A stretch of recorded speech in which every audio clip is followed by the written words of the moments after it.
Pastor Bajinder Singh पर लगे आरोप बिना सिर पैर और बेबुनियाद लगता है। आइए जानें कि क्या आरोप लगा, धारा क्या लगा और लगाए गए धारा पर कितनी सजा का प्राविधान है और निष्कर्ष निकालें कि क्या न्याय सही या गलत है। कपूरथला में पास्टर बजिंदर सिंह के विरुद्ध दर्ज एफआईआर में महिला ने कहा है कि वह 2017 में बजिंदर सिंह के चर्च की टीम में शामिल हुई थी। फिर साल 2022 में अभियुक्त ने पीड़िता से छेड़छाड़ शुरू कर दी थी। गलत मैसेज भेजना, अश्लील वीडियो बनाना आदि। 2017 से उनके साथ बलात्कार किया गया। महिला ने बताया है कि दिसंबर 2017 में जालंधर जिले के ताजपुर गांव स्थित ग्लोरी ऑफ विजडम चर्च नामक सत्संग में जाना शुरू की। साल 2020 में वह इस चर्च की एक टीम में शामिल हो गई और पास्टर ने 2020 में उनका मोबाइल नंबर ले लिया और उनसे चैटिंग करने लगे और कई बार फ़ोन पर अनुचित मैसेज भेजे। आरोप ये भी है कि साल 2022 में पास्टर बजिंदर सिंह ने इस महिला को गले लगाने की कोशिश की और गंदे तरीके से छुआ। पास्टर ने उनसे शादी करने को भी कहा। महिला ने ये भी कहा कि जब वह कॉलेज में जाती थी तो अभियुक्त उनका पीछा करता था। इस मामले में फ़िलहाल कपूरथला पुलिस ने सिटी थाने में आईपीएस की धारा 354A, 354D और 506 के तहत मामला दर्ज किया है। धारा 354A में यौन उत्पीड़न और यौन उत्पीड़न के लिए सजा है। इसमें अश्लील टिप्पणी, छींटाकशी करना, महिला की इच्छा के खिलाफ अश्लील साहित्य, पुस्तकें दिखाना, उसे शारीरिक संबंध बनाने के लिए कहना, किसी महिला को गलत निगाह रखते हुए छूना। इस यौन उत्पीड़न के लिए सज़ा 3 साल तक की हो सकती है। यह सज़ा कठोर कारावास, जुर्माना या दोनों हो सकती है।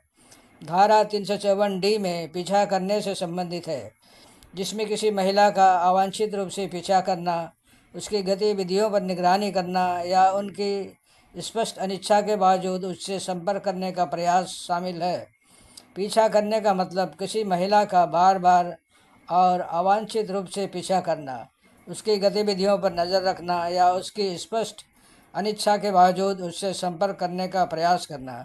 किसी महिला के इंटरनेट, ईमेल या किसी अन्य इलेक्ट्रॉनिक संचार के उपयोग पर निगरानी रखना। धारा 506 के अनुसार यदि कोई व्यक्ति किसी अन्य व्यक्ति को उसकी जान, संपत्ति या प्रतिष्ठा को नुकसान पहुंचाने की धमकी देता है तो उसे आपराधिक धमकी माना जाता है। धमकी में मृत्यु या गंभीर चोट पहुंचाने, आग से संपत्ति नष्ट करने या किसी महिला पर व्यभिचार करने का आरोप लगाने जैसी गंभीर बातें शामिल हो सकती हैं। धारा 506 के तहत दोषी पाए जाने पर सज़ा या जुर्माने का प्राविधान है, जो 2 साल तक की कैद, जुर्माना या दोनों हो सकते हैं। यदि धमकी मृत्यु या गंभीर चोट आदि की हो तो सज़ा 7 साल तक की कैद, जुर्माना या दोनों हो सकती है। धारा 506 के तहत अपराध जमानती और गैर संज्ञेय है। उदाहरण के तौर पर धमकाना कि अगर तूने मेरी बात नहीं मानी तो मैं तुझे मार डालूंगा, या अगर तूने मेरे साथ संबंध नहीं बनाए तो मैं तेरे बारे में गलत बातें फैलाऊंगा, तो यह भी धारा 506 के तहत अपराध हो सकता है। दोष के निष्कर्ष से यह साबित होता है कि यदि आरोपी 2017 में बजिंदर सिंह के चर्च की टीम में शामिल हुई तो क्या उनकी टीम के किसी साथी ने उन्हें नहीं बताया कि बजिंदर सिंह का आचरण सही नहीं है। फिर यह आरोप लगाया गया कि साल 2022 में अभियुक्त ने पीड़िता से छेड़छाड़ शुरू कर दी और कई बार गलत मैसेज भी भेजे। क्या 2017 के बाद 2022 को यह दोष संदेह के घेरे में नहीं लगता। अपनी शिकायत में महिला ने आरोप लगाया है कि अश्लील वीडियो बनाने के बहाने उसे बेहोश कर दिया गया और उसके बाद 2017 से उसके साथ बलात्कार किया गया। यदि बलात्कार किया गया तो कोई वीडियो होगा या उस बलात्कार की पुष्टि कैसे हुई। पीड़िता ने क्यों पुलिस या कोई अपने साथियों को नहीं बताई। महिला ने भी आरोप लगाया है कि 2020 में पास्टर ने उनका मोबाइल नंबर ले लिया और उनसे चैटिंग करने लगे। आरोप है कि अभियुक्त ने कई बार फ़ोन पर अनुचित मैसेज भी भेजे। जब आरोपी का बलात्कार भी 2017 में हो गया था तो 2022 में मोबाइल फ़ोन का औचित्य क्या है। सब काम खलास, तब मोबाइल फ़ोन लिया गया।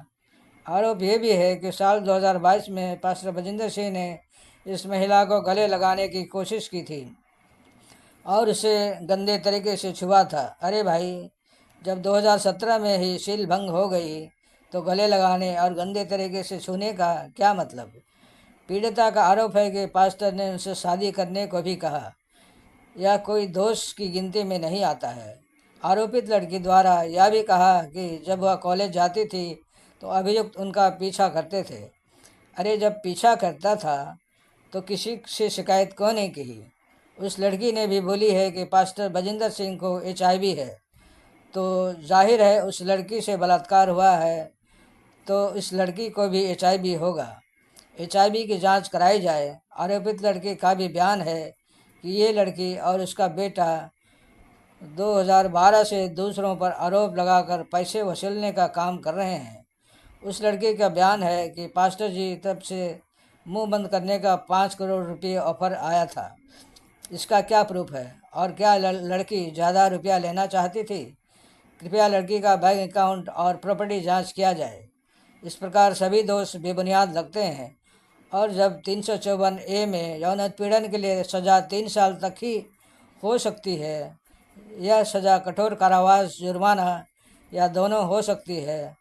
और 354 डी के तहत जो कोई पीछा करने का अपराध करता है उसे पहली बार दोषी पाए जाने पर 3 साल तक की सज़ा और जुर्माना से दंडित किया जा सकता है और दोबारा दोषी पाए जाने पर यह सज़ा 5 साल तक की हो सकती है तथा धारा 506 के तहत दोषी पाए जाने पर 2 साल तक की कैद, जुर्माना या दोनों हो सकता है।